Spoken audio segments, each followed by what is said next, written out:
አጠፋህ ልጄ? ብዙ ነገር፣ በጣም ብዙ ጥፋት። እግዚአብሔር ይቅር ባይ ነው። ጥፋትህን ለእግዚአብሔር ተናገር። አባ አስቸጋሪ ስራ ስሰራ ነው የኖርኩት።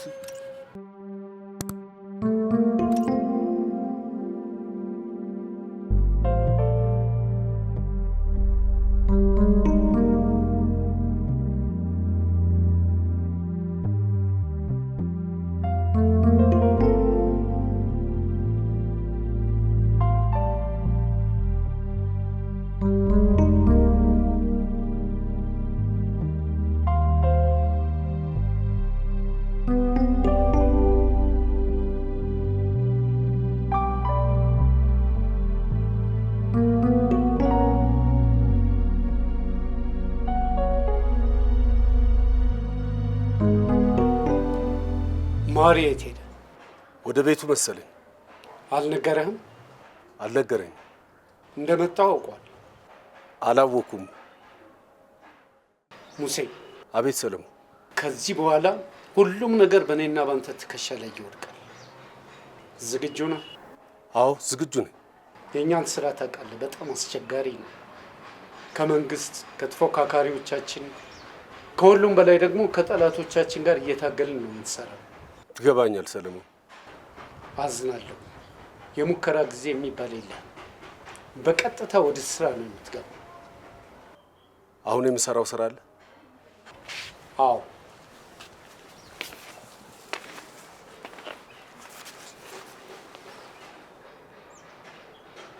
ማሪን ቀይረው።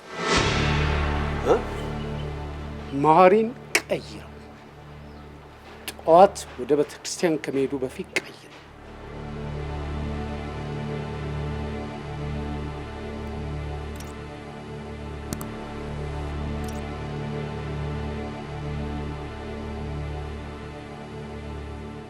ምን እያልከኝ ነው ማህሪ? ህይወቴ አደጋ ላይ ናት። ለምን ለፖሊስ አትናገርም? በእነዚህ ወንጀሎችን እጅ ያለበት። ጥፋትህን አምነህ እጅህን ለመንግስት ስጥ። የእነሱንም ወንጀል አጋልጥ፣ ይቅርታ ያደርግልሃል። አባ እነዚህ ሰዎች እጃቸው ረዥም ነው። ወንጀል ሰርተውም ነፃ መባል ይችሉበታል። እና ታዲያ ሌላ አማራጭ አለ? ለጊዜው ልሰወር አስቤያለሁ። ከቻልኩኝ ነገ። አይ እርሶ ግን የሚያደርጉልኝ አንድ ነገር አለ። ምን ልጄ? ይሄ ምንድን ነው ማሪ? በእኔ ላይ አንድ አይነት አደጋ ከደረሰ በስመ አብ ወልድ መንፈስ ቅዱስ አሐዱ አምላክ። ምን ነው ልጄ? አባ ዝም ብለው ያዳምጡኝ። ከዚህ በላይ ማውራትም መቆየትም አልችልም። ምን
ምን እያልሽ ነው ፍጹም? ሰለሞን ማሾፉን ብትተወኝ ይሻላል። ሰምተኛል? ምንድነው አንቺ እንደዚህ ያስጨነቀሽ? ያንተ ስራ። የኔ ስራ ምን ሆነ? ትክክል እንዳልሆነ ሁለታችንም እናውቃለን። ስህተቱ ምን ላይ ነው? ደግሜ ልንገርህ፣ የድርጅቱ ገቢና ወጪ በጭራሽ አይገናኝም። አትራፊ ስለሆነን ወጪ ቆጣቢ ስለሆነን። ቆይ ከማን ጋር እያወራህ እንዳለ ይታወቃል? ከታናሽቴ ከፍጹም ጋር። የድርጅቱን ሂሳብ እኮ የምሰራው እኔ ነኝ። አውቃለሁ። አንድም ህጋዊ የሆነ ግብርም ሆነ ቀረጥ በአግባቡ እንደማንከፍል፣ በህጉ መሰረት እንደማንልክም እንደማናስመጣም ማላቅ ይመስልሃል? አረ ምን ተጎዳ? በአጭር ጊዜ ውስጥ ብዙ ገቢ ያገኝ። ሰለሞን በመንግስት ላይ እየቆመርክ ነው። ለመንግስት እየተቆረቆርሽ ነው? ሰለሞን ንግድ ፍቃዱ በኔ ስም ነው። ንብረቱ ደግሞ የአባታችንና የዚች በሽተኛ እናታችን ነው። ፈለይ እንዴት አመሻችሁ? እንደምን አመሻ። ይቅርታ ዋና ኢንስፔክተር ፈለቀ። ቁጭ በለ። እሺ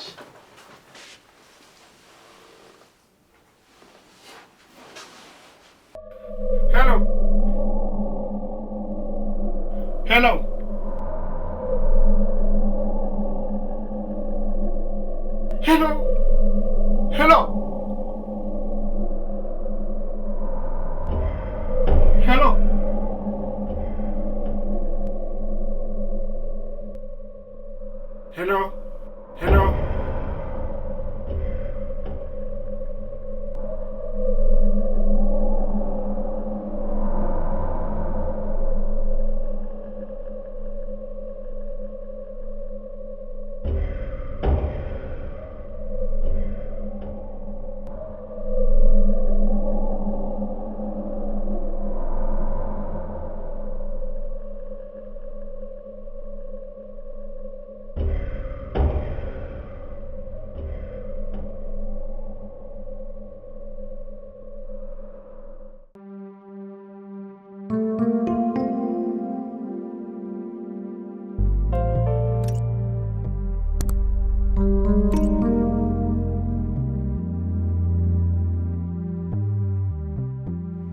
ምንድነው? አየኸው? አዎ። ትላንት ማታ ሞቶ የተገኘ የአንድ ሰው አስከሬን ነው። ማን ነው አስከሬኑን ያገኘው? የሟቹ የቤት ሰራተኛ። ስላሟሟቱ የታወቀ ነገር አለ? የለም። ምርመራውን አንተ እንድትይዘው ነው ያስጠራው። እሺ። ሰራተኛዋ እዚሁ አለችልህ። ኮንስታብል መዓዛ በኋላ ታመጣልሃለች። እሺ። መልካም እድል። እሺ።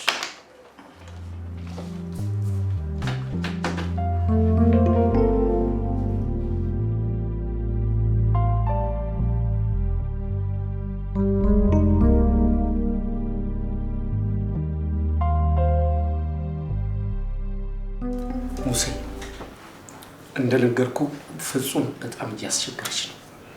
ስለዚህ ከአሁን በኋላ ከዚሁ ከተለመደውና አነስተኛ ከሆነ የድርጅቱ ወጪና ገቢ ሂሳብ በስተቀር ማንኛውም አይነት ወጪና ገቢ ሂሳብ በእሷ እጅ መተላለፍ የለበትም።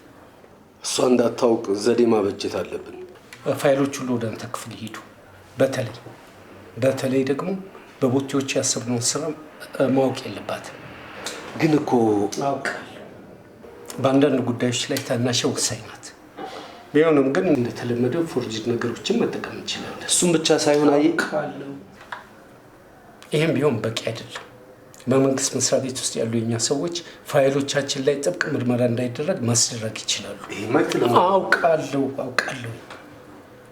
እስካሁን ድረስ በዚህ መልኩ ለማምለጥ ሞክረናል።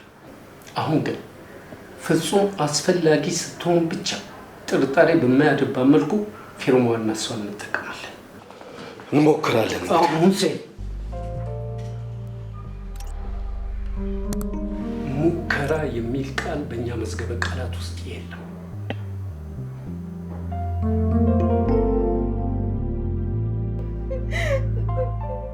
ተረጋጊ ብርቄ። ለሟች ምኑ ነበርሽ? ተመላላሽ የቤት ሰራተኛ ነኝ። ጠዋት መጥቼ የሚሰራ ሰርቼ እሄዳለሁ። ምን ሆኖ እንደሞተ ማወቅ ወይም መገመት ትችያለሽ? እኔ ምን አውቂ? እንዴት ብዬ ጌታዬ? ምናልባት ራሱን አጥፍቶ ይሆን? አይረሳቸው የእግዚአብሔር ሰው ናቸው። እንደዚህ ሳያረጉትም ጠላትስ ሲኖረው ይሆን? መሀል ላይ ደርሰው ጠላት ያፈራሉ ብለው ነው። ከመሞቱ በፊት ለመጨረሻ ጊዜ ያገኘሽው መቼ? በዋዜማው ጠዋት። ምን የተለየ ነገር አስተዋልሽበት? ኧረ እንደ ወትሯቸው ነበሩ። ከወትሮ የተለየ ያየሽበት ምንም ነገር የለም? ለማስታወስ ሞክሪ። ምናልባት አስቀምጪ ያለሽ ዕቃ ወይም ማድረሻ ያለሽ መልእክት። መልእክት? አዎ መልእክት። ንገር ያሉኝ መልእክት አለ። ምንድን ነው? ለማን ነው ንገር ያለሽ? ለአባ ሄኖክ። አባ ሄኖክ ማን ናቸው? ቄስ ናቸው። ምን በያቸው አለሽ? አይ ለሳቸው ብቻ እንድነግር ነው ያዘዙኝ እኮ። ለእኔ ንገሪኛ። ለአባ ሄኖክ ብቻ ንገሪ ነው ያሉኝ። ብርቄ፣ አሰርሽ የሞተበትን ምክንያት እኛ ፖሊሶች እያጣራ ነው። ማንኛውም የምታውቂውን ነገር ለእኔ ብትነግሪኝ ለምርመራችን ይጠቅመናል። ንገሪኝ። ለቄሱ ምን በያቸው ነው ያለሽ? ኧረ የሙት ቃል ነው ጌታዬ። ብርቄ፣ ምንድን ነው ለመደበቅ የፈለግሽው? ያንቺም እጅ አለበት ማለት ነው? በምኑ ጌታዬ? ገብቶሻል። ቀላል ነው። ባሰርሽ ግድያ እጅሽ ይያዛል። እኔ ምን አድርጌ? ታዲያ ተናገሪያ። ነው ወይስ የሞቱ መንስኤ እንዲታወቅ አትፈልጊም? ካልሆነ አንቺ እኔ እኮ የሙት ቃል ነው ብዬ ነው። እሱን እርሺውና ራስሽን ነፃ አውጪ።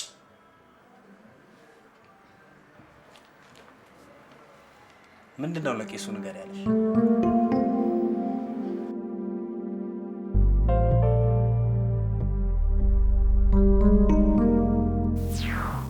ብርቄ ብርቄ። አቤት። ብርቄ ይኸውልሽ፣ ከነገ በኋላ ለተወሰነ ጊዜ እዚህ አልኖርም። እሺ። እና ምናልባት በእኔ ላይ አንድ አይነት አደጋ ከደረሰ ስለተከሰተው ነገር ለአባ ሄኖክ ሄደሽ ንገሪያቸው። እሺ። ይኸውልሽ፣ ለአባ ሄኖክ ብቻ ነው የምትነግሪያቸው። ለአባ ሄኖክ ብቻ። ምናልባት ካላመኑሽ ብልቃጡ ተሰብሯል በያቸው።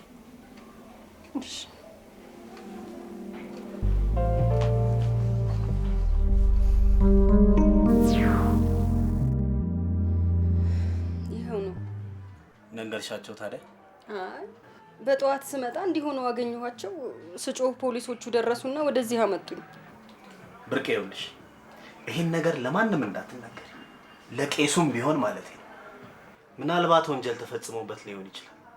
ያንቺ ይሄን ሚስጥር ማውጣት ወንጀሉን ሊያጠፋብን ይችላል። እኔ አጣርቼ ንገሪያቸው እስከምልሽ ተንፈሽ እንዳትይ። አንቺም ከቤትሽ አትውጪ።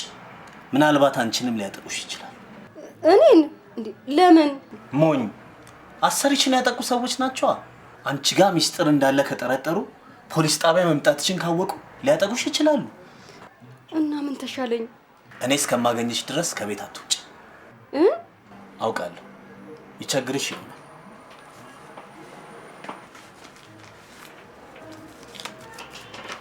እንጂ እቺ ነሽ። ወንጀልን ለማጋለጥ ብዙ መስዋዕትነት ይጠይቃል። እና ብርቄ ይሄን ነገር ከኔ በቀር ማንም እንዳይሰማ፣ ሌሎች ፖሊሶችን ቢሆኑ። አዎ እዚህም ሸፍጥ አለ፣ ማንም እንዳይሰማ።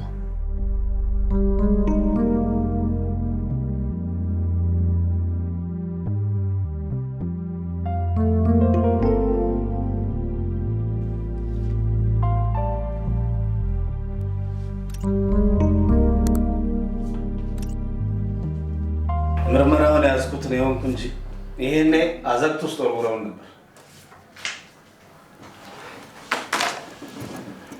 እና ምን ተሻለ ታዲያ? ፈልግ። ሰራተኛዋን ወደ ቤቷ ልኬያታለሁ። ይሄም ቢሆን በቂ አይደለም። ውላ አድራ ለቄሱ ልትናገር ትችላለች። ምንድን ነው የእሷ መንገድ ሳያስፈልጋቸው እኮ ቄሱ ራሳቸው የመሀሪ መቀየር ሊሰሙ ይችላል። የስ ያን ያክል ቀላል ነው ጉዳይ።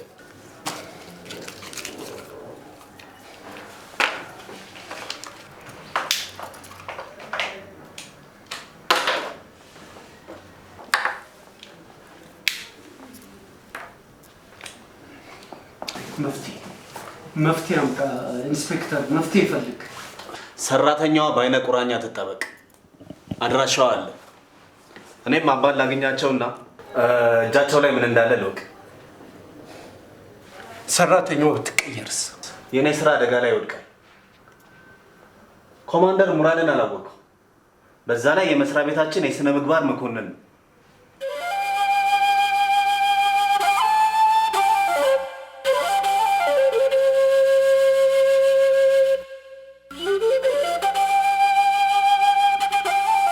ይከታተሉኛል ብዬ ነው እንደዚህ ሆኜ የመጣሁት። ጥሩ አድርገሻል። መርማሪው ለእርሱም ቢሆን እንዳልናገር አስፈራርቶኝ ነበር። ሌሎች ፖሊሶችም ለማንም እንዳልናገር አዘውኛል። ልጄ አሁን ወደ ቤትሽ ሂጂ። እግዚአብሔር ይከተልሽ። አሜን አባቴ።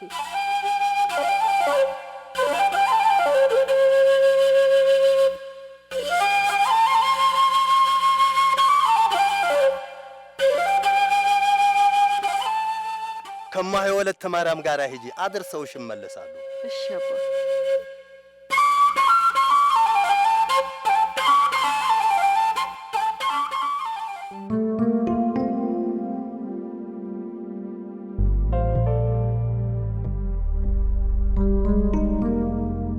እሺ አሁን ምን ለማድረግ? ቄሱን ለማግኘት አስቤያለሁ። ቄሱ ጋር አንዳንድ ነገር ካለ ለመያዝ እሞክራለሁ። አማራጭ የለም። አሟሟቱ ችግር ውስጥ የሚጥለን አይነት ይመስላል። በተቻለ ራሱን የገደለ የማስመሰል ስራ መስራት አለብኝ። ቄሱ የሚያውቁት ነገር ካለና ከደበቁን ችግር ውስጥ ነው። መልካም መሄድ ትችላለህ። እሺ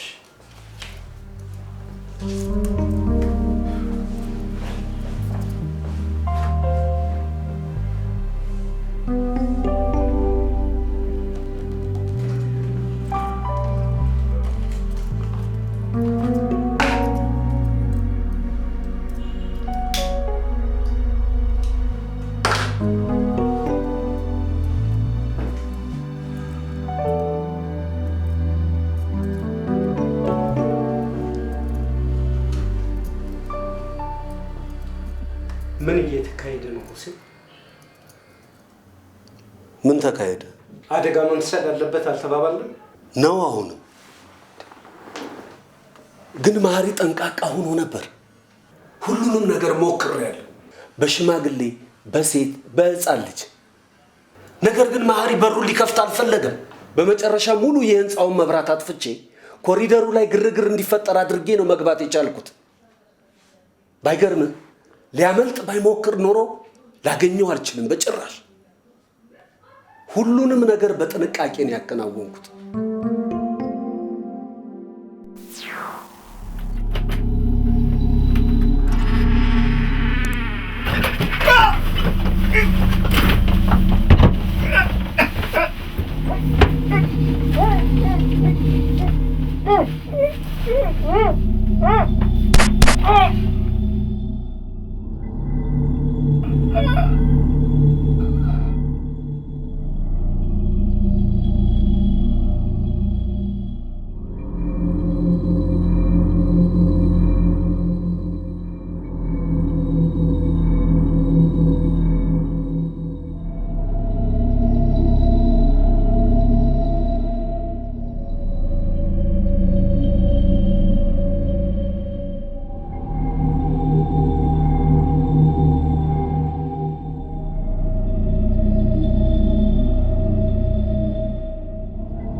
ምንም አይነት ፍንጫ ያገኙ፣ የማንንም አሻራ ያገኙ።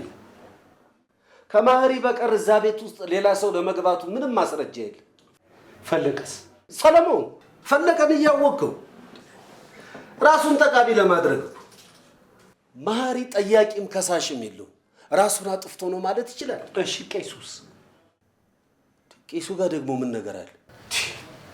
ሙሴ የዋቱ ማህሪ እኮ የዚህ የድርጅቱ ቁልፍ ሰው ነበር። ስለኛ ብዙ ነገር ይኖረዋል።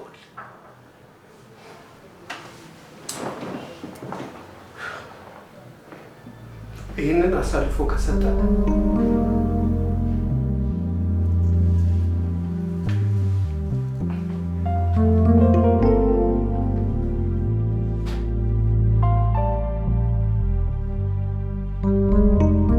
ቄሱ ለፈለቀ መስጠታቸው አይቀርም። ባይሆን ፈለቀ የያዘውን ይዞ እንዳይሾፍረን እንጠንቀቅ። ምን